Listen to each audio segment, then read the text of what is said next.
Hello, everybody, and welcome back to the podcast. We are here with part 2 of our book club episodes. And today we're going to finish our discussion on The Defining Decade, Why Your 20s Matter, and How to Make the Most of Them by Meg J.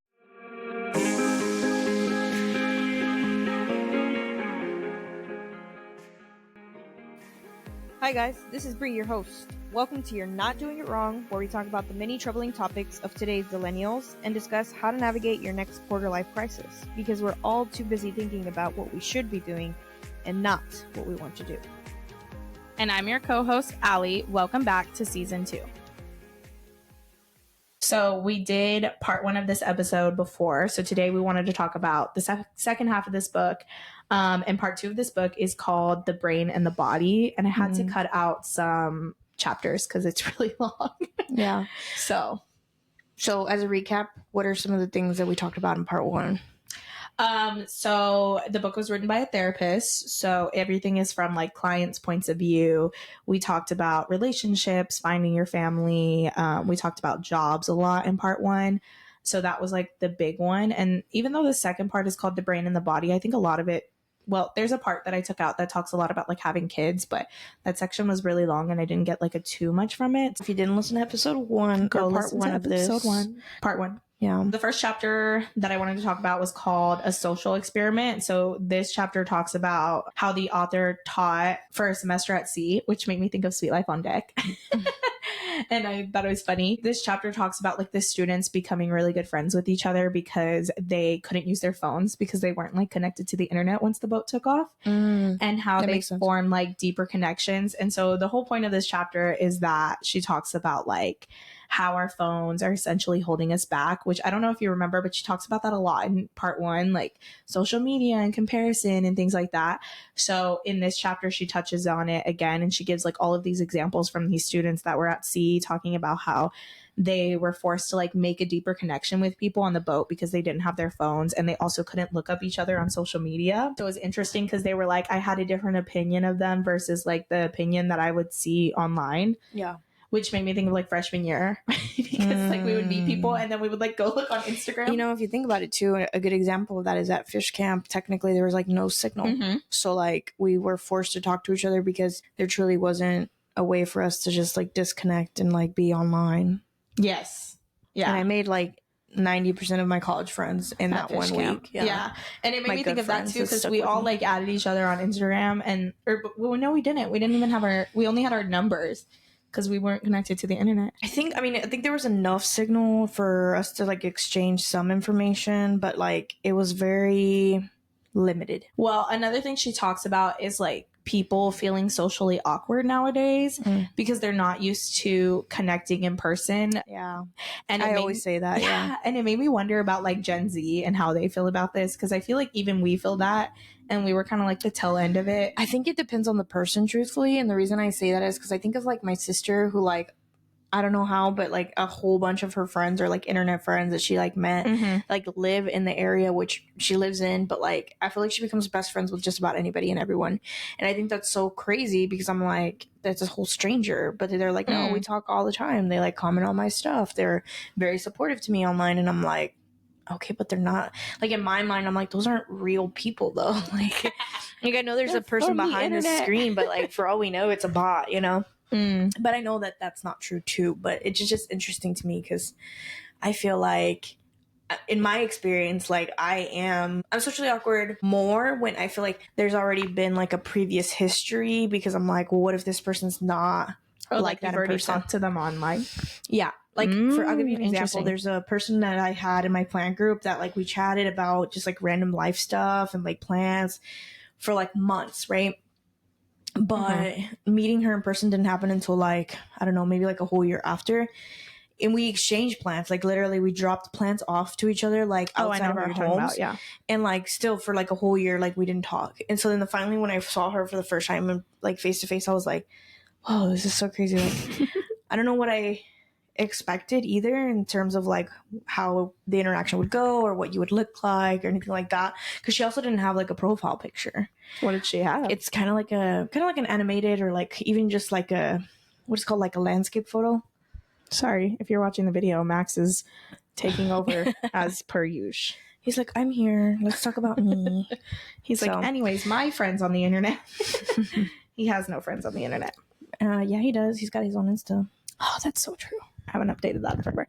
Yeah, that's interesting. It made me think of like how we were talking to Allison earlier this week, and she talked about that too. And like, it's just interesting to think how you can have friends that are on the internet, but then like in person, it's a completely different vibe. True. Also, like the judgmental piece of how you perceive others on like Instagram, for instance, versus in person. Yeah. And I think about that a lot because I think I remember freshman year, like looking people up on Instagram and being like, oh, she's so cool. She was like prom queen, or like she did all this stuff. Right. But then in person, they're like so different. What was your first impression of me? That you posted a lot. So what does that mean? Like I was conceited or something? Tweeted a lot. No, I just thought like you did a lot of stuff. Like you had a lot going on, and I was like, damn, I must look really boring to these people because you posted like once. There's like nothing on my Instagram. But by the time I was in college, I probably had like 1,000 posts. Yeah. And I used to post about everything, like landscape, food. But I really liked looking people up because it gave me a sense of like their high school years. So I was like, let me see. I love to do that. I like to go as far back as I can when I like meet people. And it's not even like I'm just like, oh, I found them on the internet. It's like I met them in person. Now let me know all of your details. Yes, I do that a lot. Go back and look at your history. Anyways, the end of this chapter, there wasn't really much to say, but the end kind of just wraps up by saying like you only have a certain amount of hours every day, so like don't spend them all on your phone, which I think that's a good comment, but only if like you're spending it not building community. That makes sense. Like I feel like doom scrolling, for example, on TikTok. Yeah, that's what I was gonna say. It's not really building community only because you're like not really communicating with anyone directly. Versus like sometimes I think like when I post Instagram stories or when I'm sharing a reel, like usually on Instagram, I feel like more people interact with it or like will swipe up or like whatever. So, but then again, TikTok also, but less so. I feel like it's less of a conversation. I'll say it that way. It's just interesting to see how she said like she puts in quotes from the students that she taught and like the feedback that they gave and different things like that, and how they were just like, oh, I learned so much, and I probably would have never learned this much at a regular semester because I wouldn't have been paying attention in class, or like I would have been on my laptop, or I would have been doing other stuff. So true. And that was interesting, and I was like, oh, okay. So that was the whole point of the chapter. Social experiment. But it's interesting. It was a weird way. I think it was the second chapter in part 2. But I mean, I think this is a good commentary for people that are like in school more so than like adults, like our age. So I thought it was weird how it was included in here because I know you're in your 20s in college, but you're kind of like early, like it's super early. Yeah. Like, does it really count? I guess it goes to say, like, I think about a lot of it, and I'm really bad about this, and I try really hard to be conscious about it, is, like, when I'm out at, like, somewhere where there's a lot of people, I tend to, like, isolate and go to a corner, and I'd rather doom scroll or, like, scroll through my stuff just to seem, like, I'm cool. Less nervous. Yeah. No, not cool, but, like, less nervous, right? Because I feel like if I'm just standing around watching people are like, why is that weirdo just sitting in the corner and watching people? Yeah. So I tend to like get on my phone, but I feel like that might be like something people our age need to like try learn how to stop doing. Right. I think it's also like an icebreaker too. Like I remember going to a plant swap with you, and one of the girls that we had met her at like a random restaurant, and then she ended up at this plant swap. Yeah. Crazy. But anyways, we were sitting there and I just felt so awkward because I like went with Bri, like I'm not the plant person. So she's like out here talking to all these plant people and I'm just sitting there like twiddling my thumbs. And she was like, do you have an Instagram? Can I follow you? And to me, I was like, oh, that makes me feel better because at least I'm not just like sitting here awkwardly. Like, yeah. But like even with that, like I'm like just being like just in that interaction alone, I think people our age need to make a better effort of, even if it's awkward, like introducing yourself to people, like walking over and being like, hi, I'm Bri, like how do you guys know so and so, or even just saying like, how do we like continue to make those friends or carry those connections outside of maybe that one event or whatever it may be. That's my commentary on that. It's simply just this idea of like be more connected and be willing to just like introduce yourself or like try and connect with somebody at a larger gathering, because you never know, like you might actually make good friends. Like the other day when we like literally just randomly started talking to somebody, and at the coffee shop, that was like the best conversation I've had with just like a stranger in so long.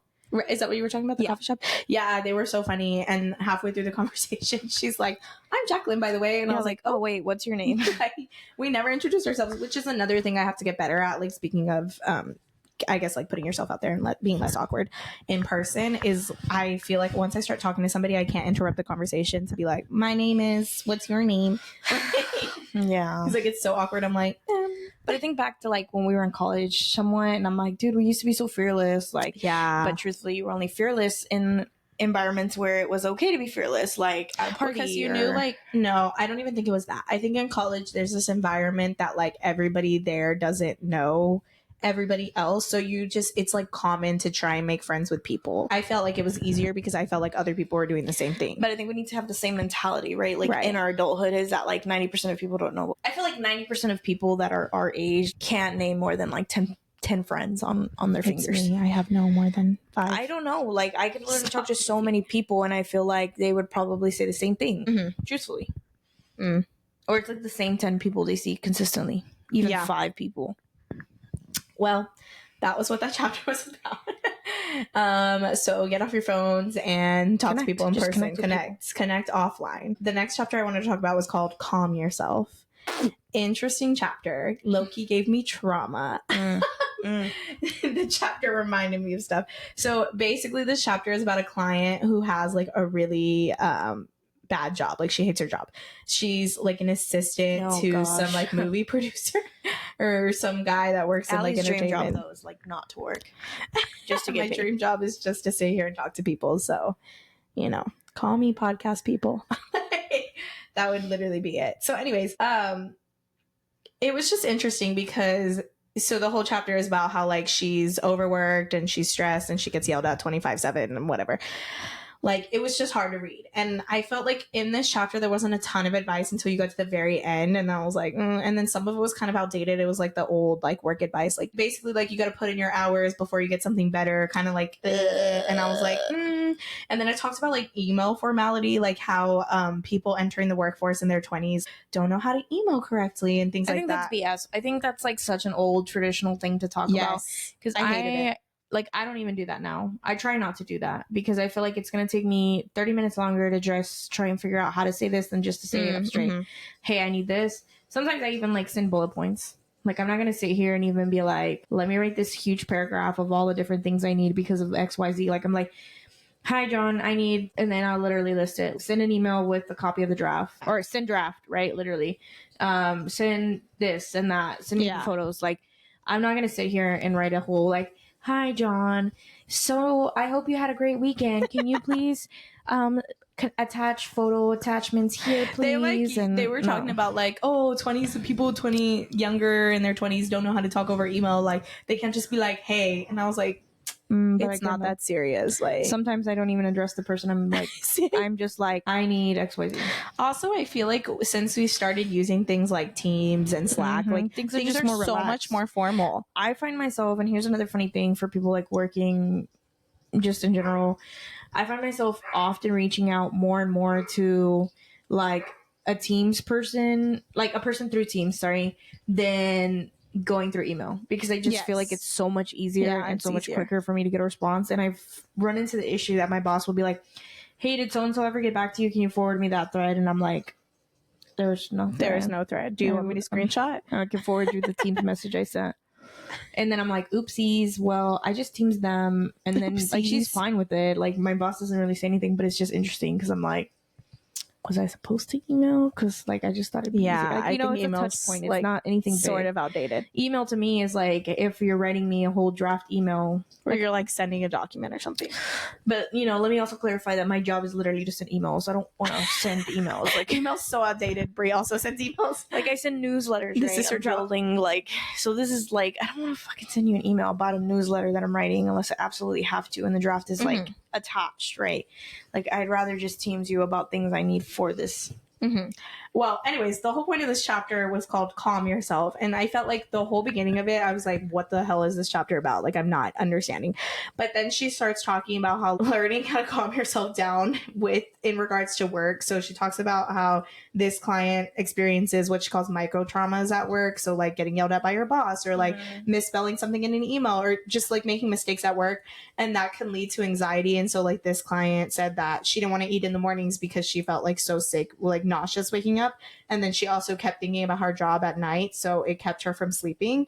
And I was like, relatable. Like, this is why it's like trauma, because I just feel like when you're in your early 20s, like you're first entering the workforce, or like you're working at these corporate places or whatever, everything seems so serious. Yeah. And any little mistake is just like, oh my gosh, I don't know what to do. I still feel like that, but I don't feel like it's because people are yelling at me or anything. Sometimes it's just a matter of like, if I mess up and then I mess up again, it may be a tiny mess up. It might be like a tiny feedback, but I just don't do feedback well. So I have to learn to calm myself down and remember, like, everyone makes mistakes. Yes. Everybody can't be perfect 100% of the time. And it's okay. Like, sometimes I even have to remind myself, like, I've only been at my current job, like, 10 months. And I'm like, I haven't even been here for a year. I tell her that all the time. And I'm like, relax. That's, like, the number one thing that I try and remind myself, that I'm working with people that have been with the company for, like, 20 plus years, 10 plus years, who have, like, a number of experience with the industry that I'm in. And I'm like, I'm brand new. I'm a baby. And again, I'm 28. So like this is, but again, I changed careers. I'm in a new industry. So I'm like, this is new to me. Yes. She talks about how in your 20s, your brain pays more attention to what catches us off guard as a way to prepare yourself for future incidents. So apparently we react more to negative feedback than positive feedback. Well, so even if you get positive feedback at work, your brain is still thinking about like all the negative stuff instead, or it thinks about it more. So you'll think about the fact that you like misspelled something on an email versus how your boss said like, oh, you did a really great job on this project.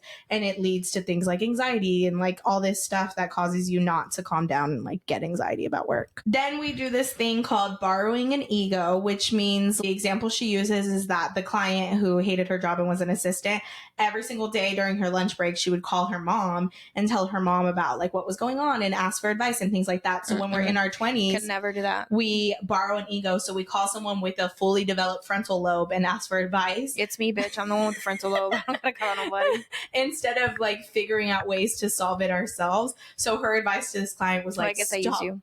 No, literally. She's like, stop calling your mom during lunch because you're like ruminating over these things that are causing you anxiety and it's making things worse. And either like figure out how to get through it or like find another job. So I don't know. That's you though. But I think back to like when you used to work at that one job and you were like hated it. Like all you did was talk about it.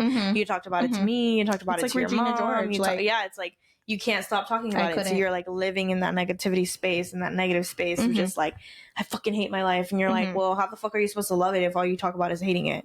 That's true. I don't know. I put a note on the notes not to change jobs though. Like that I didn't love this chapter because there really wasn't a solution at the end. I'm like, where the fuck are the solutions, girl? There was no solution. So I was like, why is it called Calm Yourself? Like the whole thing, the biggest solution was like, stop calling your mom during your lunch break. I think the book that the journals we bought, like what are they called? Do you know? The 5-minute journals that we bought recently. It's a great way to calm yourself. We didn't buy those recently, but you know. Well, not recently, but it's something that we've used and I think it helps a lot because it makes you like stop and truly reflect. I'm always like, yeah, I'm super grateful. Yeah, I'm super grateful. But then like when I actually put it on paper, I'm like, oh, you know what? There's a lot to be grateful for. There's plenty that I can look back on and be like, this could be a good day. Today could be a good day. And it just allows me to get out of the negative space in my head and calm myself down, truly make sure that I'm not feeling like all that my life is like the negative feedback or the fuck up that I had at work mess up that I had at work. I'm like, we really need to be bleeping out my F-bombs. I know my mom was like, you guys cuss too much. Yeah. And I was like, sorry, mom. I'll try harder. Say sorry to mom. Anyways, so I didn't love that chapter. The next one was called Do the Math. I hate math. Basically about time running out on all things in life. So I felt like this chapter was kind of like repetitive of the part one because I felt like part one was talking about how we run out of time before our 30s and like enjoy your 20s, blah, blah, blah. And that's literally what this chapter is about. Essentially, it talks about like time markers, which it touched a little bit about on time or in part one, but not as much. So she breaks down how or especially throughout college, but like your whole life, your time markers are semesters.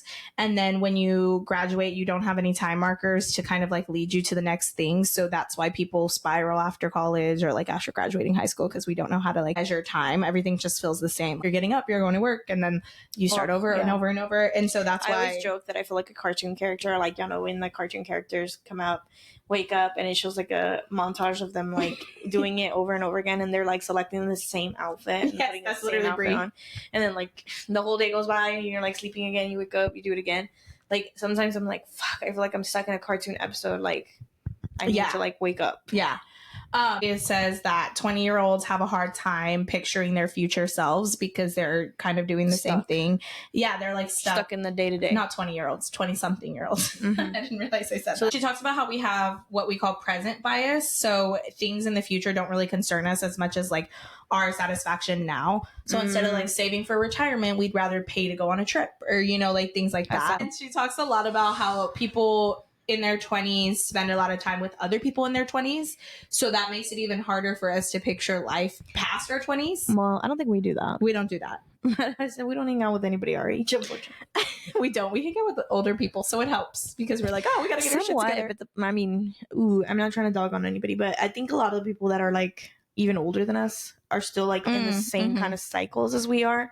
So it's interesting to me too, because when I picture myself 20 years from now, I'm like, I'm still gonna be like, it's still the same situation. Like I don't see myself like, except maybe like Nikki, right? Who's like, she has a baby now, so I'm like, okay, like I guess I'm gonna have another 12 years, I'll have a child. It's like that TikTok you watched that where you were like, we talk about having a baby, but like, yeah, like not now. Yeah, I'm 27. Like what do you mean not now? Like the whole time, you know, like while you're in your 20s, you're like, yeah, like 5 years from now, maybe 10 years from now.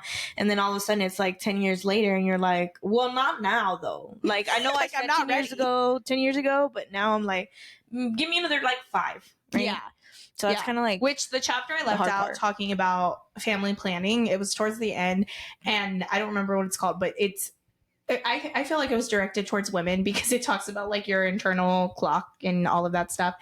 And it was kind of like, ugh. And the author talks about when she was going to get her PhD, she was like 34 and her mentor or whatever, she like sat down for one of their meetings and the lady was like, do you want kids?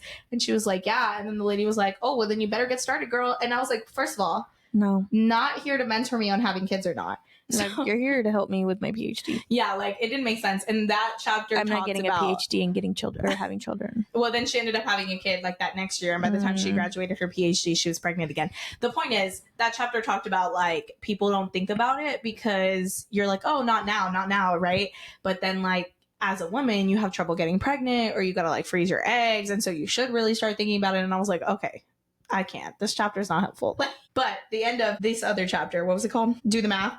There's a quote that I really liked. It says, our 20s are when we have to start creating our own syllabus, our own plan about how the years ahead will unfold. I hate that though. Like we talked about this. I said, I really like this quote. And Bri said, I hate that. It feels icky. It's giving like, what's your 5-year plan? What's your 10-year plan? And I'm like, that's literally what the chapter is about. Okay. So like, do the math, girl. No, but like, let me just put it into perspective as to like what I'm saying, right? I have always been the type of person that feels like when the time is right, the time is right. Right? Like, I don't want to fucking plan and getting engaged in 2 years, 3 years, 4 years, whatever. Like, I don't want to plan that. I just want to feel it. I want to feel like, okay, right now I'm ready. Yeah. And I think if you're in sync with your person, then, you know, you'll know that we're both ready. Of course, it's like, I think you should still have conversations about these things. You should have conversations about when you want to have kids, how soon you might want to have kids, what are maybe metrics or like benchmarks to get to that point, right? And specifically I'm talking about kids, but it could be about anything, right? Like it could be about like buying a house, right? Like maybe you and your partner are in your 20s and you're like, obviously we want to buy a home, right? So, or maybe you don't, right? Like I'm not going to use that because that's I'm being a privilegedist or something. Yeah. But like maybe you don't, right? But again, having those conversations, like if you do want to buy a house, how soon are we going to do that? And like, what do we need to do to get there? That's literally the whole point of the chapter. What? Yeah. You're like, no, I hate it. And it's then proceeds to be like, yes, but it's I agree. To me, it's not like, I'm not like, okay. And like, I guess it is now that I'm like talking about it, but it's not. I have semblance. I have semblance.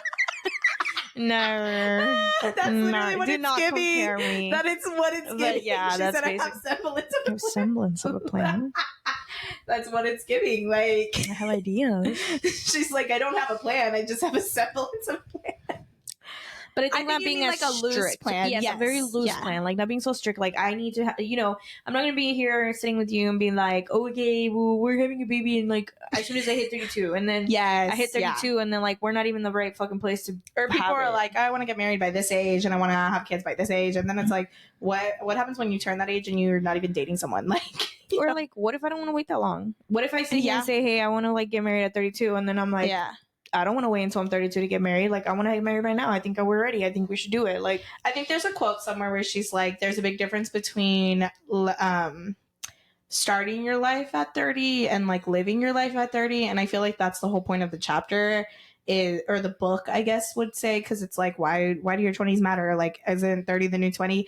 And she's like, yeah, you could wait till 30 to do all of that, but then you freak out when you hit 30 and you're like, I need a plan, I need to fix my life. Like, you should stay living, you should stay planning, you should stay on top of things. Yeah, that makes sense. I think a lot of people dismiss 20s because like, oh, I'm only 20. And I mean, it's me. I dismiss. We all dismiss I'm like, them. I'm not gonna name any names, but she also did it too. Don't I get mean, it twisted. I did, but I think I had more of like a, oh my god, like I only have so many years to like get certain things done. Like, I mean, you knew, like my mom stressed out about us like renting for so long. Like she was like, why are you still renting? And I'm like, I don't know, because I'm in my 20s. Like, yeah, to me that was never, I mean, we did a whole home episode. Like to me that was never something that was on my list though. That's crazy. Yeah. That's great. It's always been on my list, but I just like physically, I was like, this, like 1 + 1 does not equal enough to buy a home. I'm sorry. I only have $2. She's like, I'm broke. So, you know, it's like I wanted to get there, but I'm also like, how the fuck do I get there? I never like, I wasn't sitting down like planning. Let's plan. Yeah. And then, you know, she actually, and I will give her credit for this just a tad, right? And if she's listening to this episode, she's going to be like, I knew it. I made such a difference. You only get a tad credit, Sandra. You only get a tad credit. Like, yes, I always wanted to get a home, but I just kept telling myself, like, no, you can't. Like, everybody's telling you can't. You don't make enough money, blah, blah, blah, blah, blah. And after many times of arguing and talking with my mom about buying a home, she's like, you say you want to buy a home, but you don't even know how you're going to do it. And I'm like, damn, girl, you're right. Like, I haven't even, like, yeah, I want to buy a home, but I have no idea what the process of buying a home looks like. I have no idea what grants are out there, what, you know, home, what is it called? The home buying programs. Yeah, like first time home buyer programs look like, what I'm eligible for, what I'm not eligible for. How to find a realtor. What type of salary, yes, right, I need to be making to be able to purchase that home. Or like, what kind of home can you purchase with your salary? More like it. And it kind of clicked for me at that point because I was like, she's not wrong. Like, maybe I should know these things. Well, that's kind of like in the book, like the whole kids thing where she's like, if you say you want a family, but you're not planning to have this family, next thing you know, you're 40 and you're like, oh shit, I never had my family, right? Like, so it's like kind of the same thing. So when is that cutoff point to where you're like, let me sit down with my partner, or if I don't have a partner at the time, let me sit down and figure out, am I going to do IVF? Am I going to do this? Like, no, it's crazy because we have friends that are literally like, I want to have a baby. And I'm like, but you're not even in a serious, like, you're not even dating anybody. Yeah. Like, that's even, like, on top of that, right? I want to have a baby. And I'm like, you're not even in a serious relationship. And then even as far as, like, you're not even dating anybody. How like, about we do baby steps? It's not giving Rachel from Friends. Because, like, you know, that's totally fine. You want to have a baby and, like, raise it on your own? Slay. Yeah. You do that, girly. But at the same time, like, is that really what you're trying to do? And, like, do you know what that's going to look like for you? Like, do you know the steps to do? So it just goes back to that. Like, maybe not so much like, oh, it's going to happen by this time, but, like, just research. Like, know your shit to be able to get there. Yeah. I feel like that in and of itself helps push you through your 20s. Because, like, I started searching after having maybe, like, that last argument. I just remember that being a turning point for me. That I, like, talked to my mom and I was like, I can't do it. And then I realized, like, oh, wait, like, I can do it. I can't do it right now, but, like, now I understand how to get there. And then I was like, that's my goal now. Like, this is going to be my next benchmark. This is where I'm headed. This is how. And even then, like, I still didn't have enough information. I still needed to do more research. I think that's the thing about being in your 20s too. Like, you don't have any guidance. Yeah, with anything, and you're not learning. And you're not learning. Teaching these. Yeah, like you're not it's in the same school. thing as taxes. Yeah, like Allie's like, I gotta do my taxes, but I have no idea what to do. And I'm like, I was like, Bri, well, you didn't learn. Like, I wouldn't expect nobody you to know. teaches you anything. So I mean, expect us to I feel like that's the thing about being in your 20s, and that's the whole point of like the semesters too. Like, you always have a teacher, you always have somebody helping you out through your adolescence, and then like once you hit your adult life, people are just like, figure it out, girl. True. Like at that point, they're like, you're an adult, so, and you're like, I'm a baby. You have a degree, so. Yeah, and then it's like, what? And I think, honestly, that's, like, a big portion, I think, once you graduate in your 20s, that you're, like, you stop learning. Yeah. Because you don't have, like, a pattern or routine of, like, I'm learning things because, you know, I have to. Because you grow up, right, in elementary school, middle school, high school, if you go to college, then college, that whole time you have that guidance of like learning. You're learning something new, even if it's not applicable, like algebra, but you're learning. Okay. And then you get to a point where it's like, all right, thanks. Good luck. We gave you everything we had. And so then you're like, okay, so I should be like skilled enough to survive now. And I should be skilled enough. It's like when you get your first job. I mean, you don't know like anything, even if you have a degree. Soft skills. Like, yeah. Some of us don't even, like, you never learn soft skills. It's even as easy as that. Like just learning how to write an email. Literally. Right? Like, I don't know. Like it's how to dress for work. Like just random what stuff. Not to wear to work. What not to wear. Yeah. How to bring your lunch. That part. Cook, how to cook, how to get to work, how early you got to leave to get there on time, like just random stuff. How to budget. Just, like, budgeting. Like we do all this grocery math shopping, and we don't even talk about how do we budget this money. If I have a salary of X, there's this lady on TikTok, a mother who has so these funny kids, and the series is just beautiful because I'm just kind of like, damn, it's hilarious. Man, like, why didn't anybody do this with us? And it's so funny because she like basically assigns a salary or like a pay to the kids, right? And then she like talks them through like, this is how much car insurance and this is rent, how much car and payment would be. Now, you know, based on your salary and based on what things cost, like what are your choices? And the girl's like, I'm gonna have to get a bike, and she's like, so you gonna bike to work? And she's like, I'm gonna have to. I can't afford a car. Yeah. And then there's like another one that was like, well, I think I would just try and figure out if my friends could take me and then like pay them a portion and save the others so I can get money. And then another one was like, I'm just gonna have to pull a car loan. And then they're like, well, so you're gonna be in debt. So you're gonna be in debt. Like you're gonna choose to be in debt. And he's like, I guess I have to. I mean, I can't get girls like that. Like I can't be out here with no car. Funny. And like it's just hilarious because it's like truly we all have options. The little girl's like, I'm already in debt. At the end of the video, she's like, what did we learn? And she's like, I'm already in debt. You're born into debt, basically. And I'm like, no, have you seen those videos on TikTok that's like, sorry, I didn't start saving money when I was in kindergarten to buy a house. Or you're like, damn, I should have stopped playing Duck Duck Goose when I was 5 and been like investing in the 401k. I should have been buying doggy coin. I like stupid shit like so that. That you're like, what? And you're like, no, accurate though. Like you're like, damn, what was I doing 10 years ago? Super early, yeah. No. So anyways, that's that chapter. Yeah. That's the last one I included. The other thing, the very last thing, how the book closes out is the epilogue, and the epilogue's title is Will Things Work Out for Me? And really, she didn't give me much faith. Let me be Oh my god. Like the epilogue is beautifully written, but it's like a whole lot of nothing. Like, I'll be completely honest. She basically says, the author talks about life in your 20s being hard because of the burning question, will things work out for me? And essentially she's like, there's no right or wrong answer, which I was like, girl, I made it to the end of this book because I was waiting on an answer. But I think the answer there is that it'll work out if you make it work out. Like you gotta work to work it out. Her own answer. You gotta, what is it? Work it out. Yeah, we can still exactly. But she says that your 20s are easy to imagine being a fun time that doesn't count, but they do count. And you should decide your life now and make changes now instead of waiting on your future self. And yeah, go ahead. No, I was going to say a quote. I was just going to say, like, even thinking as far as like so many people in their 20s are like, I'm young. Like, yes, I don't have to worry about my health right now. Like, I'm good. And I'm just like, yeah, you kind of do. Like, all the shit that you're doing in your 20s is going to affect you 2 years down the line. Like, if you're fucking eating fast food, you're going to regret it because then you'll be fat. Like, some of us, you know? And I think back to like when we started working out a couple years ago. Yeah. And that to me was the craziest, right? It's crazy. Like when we graduated and we first moved on our own, right? After college, I literally couldn't even get off the couch. I'm talking, I couldn't even run to the fucking corner of the street before I was like, I'm dying, my knees hurt, everything hurts. Like, no lie. Like, I'd be like, I'm gonna go work out. And then I'd do like one fucking run, one sprint. And I'd be like, fuck that. That shit ain't for me. My body ain't made for it. It's already expired. My body already expired. And we were like 23. And I was like 23. 23. Like, so sad. And I was like, dude, is this literally what my life is? Like, is this where I'm at now? And then I think COVID hit, we started doing a little more at-home workouts, and then I think shortly after we moved to the rental, like, things just changed. Like, we just wanted to make a change. I started jogging more. We were near a community center, and then I was like, even if it's just a little bit of movement, At least I'm not sitting on the couch like 25/8. Yeah. And then we were like, let's take it a step further. Let's sign up for a 5K. Let's go to the gym every day. Yeah, we even like, I mean, I say like it was a group, but it was literally just 3 of us that would like consistently go to the same gym. So we held every single one of us accountable. We were like, we're going to go to the gym, and we're going to go to the gym at the exact same time every day, and be there for at least 40 minutes. And be there for at least 40 minutes.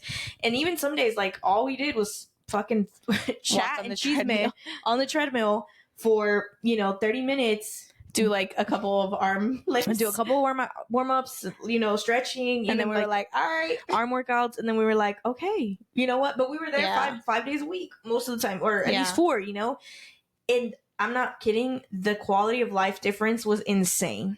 Or even just like simple things like sleeping, and the way that we used to have like our sleep schedule of staying up super late and like not getting enough sleep. With my sleep schedule, I still struggle, but like I've gotten better. Just like small changes that I'm like, damn, I need to be taking care of myself. Like I had a health scare this week, so I'm like, I need to be taking care of myself. I need to be eating better. Even though I feel like I eat clean, like I still feel like there's changes that I need to be consistently thinking about. Ollie does a pretty good job of that. I just have bad habits of eating. And it's not even like me eating a lot of sugar. It's really just like I'd rather eat fast food than cook at home. And I really have to convince myself. And I actually found that out like with my ADHD diagnosis when it came out. It taught me a lot about myself, that I was like, oh, it's not my fault that I just like to eat fat foods. Like it's my brain craving it. Like part of the ADHD thing is that the thought of cooking is too much decision making that exhausts me. 2, that my brain craves these like fatty or sugar foods because that's what gives me the adrenaline boost that I need. Versus like if I'm cooking at home, I get no adrenaline boost. So I was like, holy crap. So like just again, arming myself with that knowledge behind the scenes, I'm like, you don't really need that. Your brain is telling you that.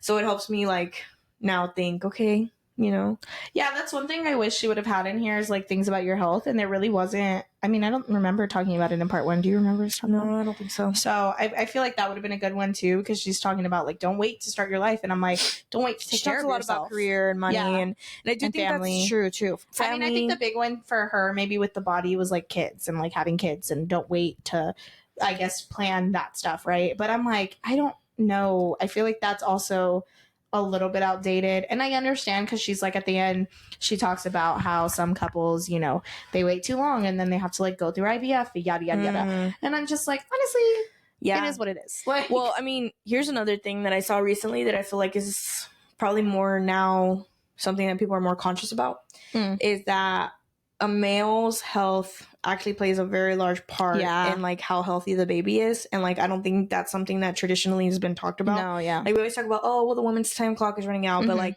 what a man, your boyfriend, fiance, whatever is doing right now plays a large factor in how your baby, or if you'll even be able to conceive. Like, we always blame the woman when we can't conceive. And the reality is like men play a big part in that too. So like when we're talking about 20s and like going out binge drinking and going out and trying drugs. That's part of the chapter now that you're saying that. Yeah. There's this guy in there that he's, I think, like almost 30 or in his 30s, and he has like this massive health scare where he has to get like an MRI and stuff. And that whole, like, he turns his life around, meets a girl, gets married, starts a family, starts taking care of himself, like his body and stuff. And it was because he like had to go, he was like, I was sitting in that MRI machine thinking like, I haven't done anything with my life but like fuck around pretty much. And I was like, damn, that was intense.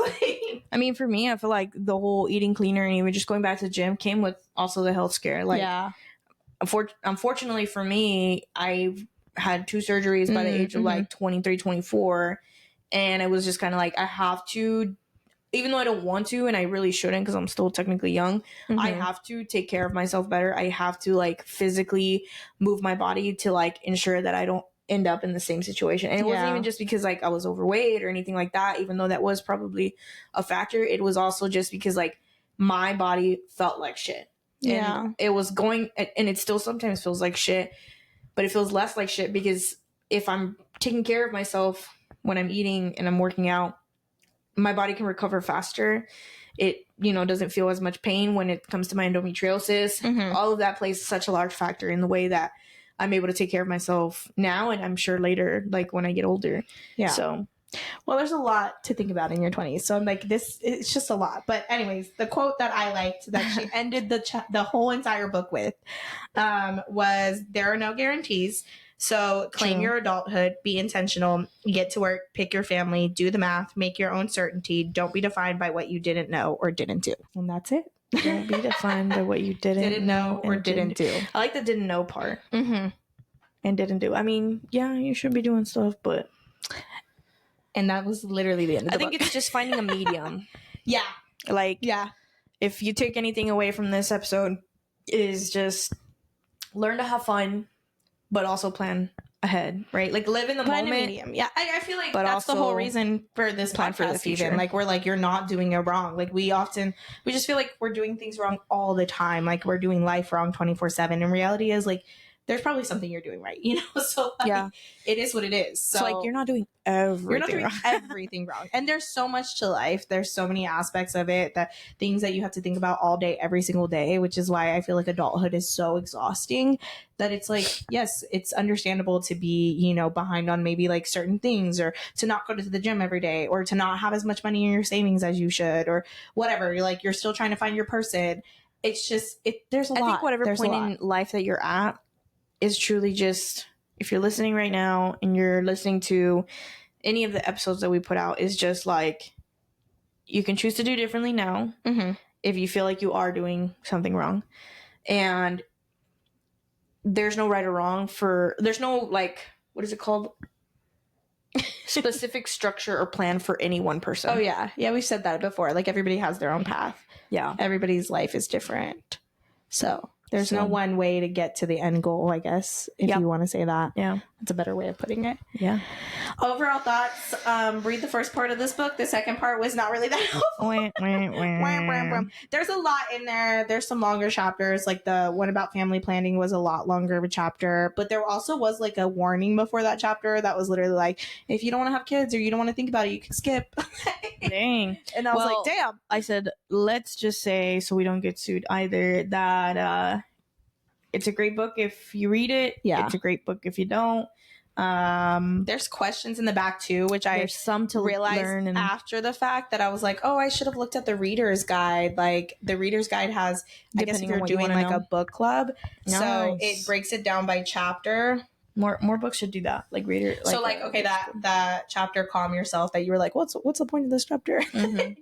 It's like, reflect on a time when life was uncertain for you. What did you expect to happen? What actually did end up happening? What did you do that was helpful or not during that time? Are there lessons there for life in your 20s? How do you calm yourself when you feel anxious or upset? Do you consider your ways of coping healthy or problematic? Like, different things. Just reflection. So I feel like if you're going to do it, if you're going to read the book, like, read the reader's guide and maybe journal about it, because I feel like that's a good place to start, especially if you're reading this and you're like in your early to mid 20s. Like, there is a lot of helpful information. I highlighted a whole bunch of stuff that I thought was really good and like interesting.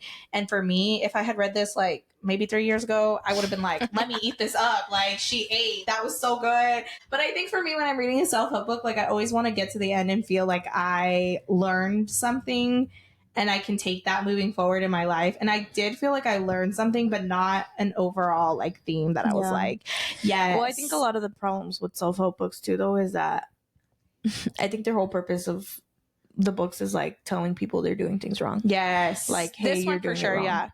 Yeah. I feel like that's a big part. But I don't know. That's not the purpose of our podcast. No, so I would give it like 3 out of 5 stars if I had to rate it. Take what you what you want, leave what you don't. Mm-hmm. As always. As always. Yes. But that's kind of it. We're looking on for suggestions for our next book club episode. We want to do a different book and hopefully have it in one part and just kind of talk about it. We also are thinking about doing like an advice episode. So if you guys have stories that you want to tell us or things that you want to submit to us, please reach out to us. We're always looking for feedback and episode ideas. So, and as always, we want to thank you for leaving comments, reviews, and encourage those that haven't. Go ahead and drop us a review. Tell us how we're doing. And we appreciate you guys for listening.